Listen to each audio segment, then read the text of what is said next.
പ്രിയദർശിനി സൗജന്യ യാത്ര നൽകിയതിനു ശേഷം കേരളത്തിലെ സ്ത്രീകളെ ആക്ഷേപിക്കുകയാണ് കേരളത്തിന്റെ ഗതാഗത മന്ത്രി. സ്ത്രീകളെ വലിയ തോതിൽ ആക്ഷേപിക്കുന്ന തരത്തിലാണ് ഗതാഗത മന്ത്രി CP ജോണിന്റെ വാക്കുകൾ. പൈസ ഇല്ലാത്ത സ്ത്രീകൾ പ്രിയദർശിനി ബസ്സിൽ തള്ളിക്കയറുന്നുവെന്ന് CP ജോൺ. മക്കളെ ഫീസ് നൽകി സ്വകാര്യ സ്കൂളുകളിൽ ചേർക്കുന്നവർക്ക് ബസ്സിൽ കയറാൻ പൈസയില്ലെന്നും മന്ത്രിയുടെ പരിഹാസം. ഈ ബസ്സിന് കാശില്ലാത്ത സ്ത്രീ സ്വകാര്യ സ്കൂളിലേക്ക് കുട്ടികളെ വിടുകയാണ് അല്ലേ?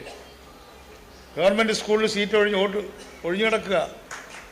എന്നാൽ ആശുപത്രിയുടെ കാര്യം വരുമ്പോഴോ, ആശുപത്രിയുടെ കാര്യം വരുമ്പോൾ ഇതേ സ്ത്രീ തൻ്റെ അച്ഛനെയും ഭർത്താവിനെയും കൊണ്ട് വരാന്തയിൽ കിടക്കുകയാണ് ഗവൺമെൻറ് ആശുപത്രി. ബസ് വന്നാൽ കാശ് കുറഞ്ഞ ട്രാൻസ്പോർട്ടിൽ തള്ളിക്കയറും. എന്നാൽ തൊട്ടപ്പുറത്ത് കുട്ടിയെ ചേർക്കുന്നത് ഫീസ് കൊടുക്കുന്ന സ്കൂളിലാണ്. അസുഖം വന്നാൽ പ്രൈവറ്റ് ആശുപത്രി പോകാൻ പേടിയാണ്, കാരണം അവിടെ കൊടുക്കാൻ പൈസയില്ല. സന്തോഷ് ചേരുകയാണ്. സന്തോഷ്, ഗതാഗത മന്ത്രി ഈ സൗജന്യമൊക്കെ കൊടുത്തിട്ട് ഈ സ്ത്രീകളെ അങ്ങേയറ്റം ആക്ഷേപിക്കുകയാണ്. എവിടെയായിരുന്നു ഇദ്ദേഹത്തിന്റെ വാക്കുകൾ?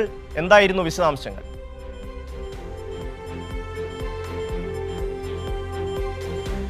ഷമ്മി, ഇന്നലെ പാലക്കാട് നെല്ലിയാമ്പതിയിൽ നമുക്കൊരു വലിയൊരു ബസ് ആക്സിഡന്റ് ഉണ്ടായ കാര്യം അറിയാലോ. അതേ സമയത്ത് തന്നെയാണ് ജില്ലയിൽ പാലക്കാട് ടൗണിൽ ഈ സ്വകാര്യ ബസ് ഉടമകളുടെ ഒരു അസോസിയേഷൻ ഉണ്ട്, bus transport association, Kerala bus transport association. ഇവരുടെ ഒരു സമ്മേളനം നടക്കുന്നുണ്ടായിരുന്നു. ആ സമ്മേളനത്തിൽ ഉദ്ഘാടന പ്രസംഗം നടത്തുമ്പോഴാണ് CP ജോൺ ഇത്തരത്തിലൊരു വിവാദ പരാമർശം നടത്തിയത്.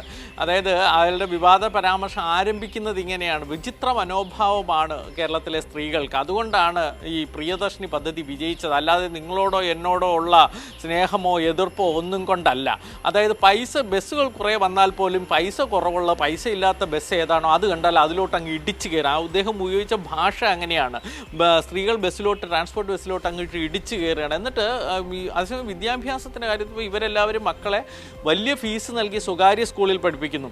അതായത് ഫീസ് ഇല്ലാത്ത സ്വകാര്യ സ്കൂൾ ഉണ്ടെങ്കിൽ പോലും അവിടെ ചേർക്കില്ല, സർക്കാർ സ്കൂളുകളിൽ ചേർക്കില്ല. പകരം ഫീസുള്ള വലിയ സ്വകാര്യ സ്കൂളുകളിൽ തന്നെ മക്കളെ ചേർക്കുകയും ചെയ്യും. ആശുപത്രിയുടെ കാര്യത്തിലും ഇത് തന്നെ. എന്തെങ്കിലും നല്ല ചികിത്സ തേടി സ്വകാര്യ ആശുപത്രിയിൽ പോകില്ല, പകരം സർക്കാർ ആശുപത്രിയുടെ വരാന്തയിൽ കിടക്കും. ഇതാണ് ഈ പ്രിയദർശിനിയിലേക്ക് എത്തുന്ന സ്ത്രീകളുടെ മനോഭാവം എന്നായിരുന്നു മന്ത്രിയുടെ ആ വിവാദ പരാമർശം. അദ്ദേഹത്തിന് ഉപയോഗിച്ച ഭാഷ തന്നെ വളരെ മോശം പരാമർശങ്ങൾ എന്നതാണ് ഇതിൽ ഏറ്റവും വിചിത്രമായൊരു കാര്യം. കാരണം പ്രിയദർശിനി പദ്ധതിയൊക്കെ സ്ത്രീകളെ സംരക്ഷിക്കാനാണ്, സ്ത്രീകൾക്ക് ഐക്യത്തിനാണ്, അവരുടെ പിന്തുണയ്ക്കാണ്, അവർക്ക് വലിയൊരു സഹായത്തിനാണ് എന്നൊക്കെയാണല്ലോ UDF പറയുന്നത്. ഗതാഗത മന്ത്രി CP ജോൺ തന്നെ പലപ്പോഴും അങ്ങനെയാണ് പറയുന്നത്. പക്ഷേ തികച്ചും സ്വകാര്യ ബസ് ഉടമകളുടെ ഒരു സമ്മേളന സ്ഥലം എത്തിയപ്പോഴേക്കും അദ്ദേഹം ഉള്ളിലുള്ളത് പുറത്തു വന്നു. പൈസ ഇല്ലാത്ത ബസ്സിലേക്ക് ഇടിച്ചു കയറുന്ന സ്ത്രീകളുടെ കയ്യിൽ പൈസയുണ്ട് എന്ന സ്വകാര്യ ബസ് ഉടമകളുടെ അതേ വാദം തന്നെയാണ് ഇവിടെ ഗതാഗത മന്ത്രി തൻ്റെ വിചിത്രമായ ഭാഷയിലൂടെ, വളരെ മോശം ഭാഷയിലൂടെ വിവാദമായൊരു പരാമർശം തന്നെ നടത്തിയിരിക്കുന്നത്.